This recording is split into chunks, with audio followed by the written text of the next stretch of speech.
Allez, parlons de notre gros bébé du jour, l'Airbus A380 qui a été donc sorti de son hangar tout à l'heure à Toulouse-Blagnac. Sur lui, on vous a déjà tout dit, qu'il était le plus beau, le plus gros, le plus large, qu'il pourra transporter jusqu'à 800 passagers, qu'il pourra aller jusqu'en Australie sans escale, qu'il va damer le pion à Boeing, mais c'est sont là l'avalanche de superlatifs. Voici l'animal en piste à Toulouse, Arnaud Boutet.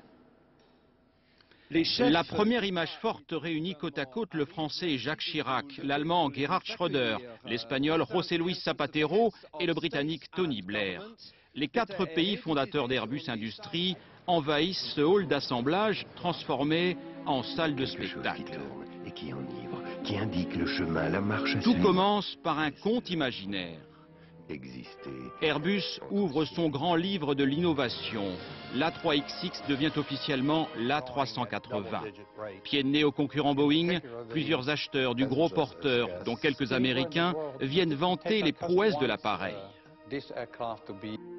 À midi, le rideau tombe.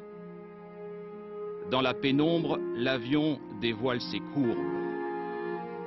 À la tribune, les chefs d'État et de gouvernement rivalisent de superlatifs dans toutes les langues.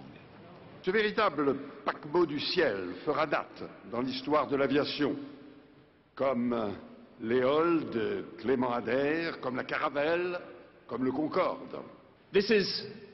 Cet avion est le plus impressionnant au monde. C'est le symbole de la puissance économique et de l'innovation technologique.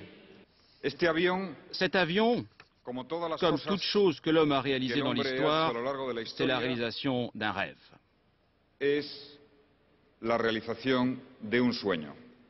Jamais Airbus n'avait organisé une telle fête, réunie autant de monde pour la sortie d'un appareil. Ce spectacle se veut à la hauteur du nouveau défi d'Airbus, le défi commercial.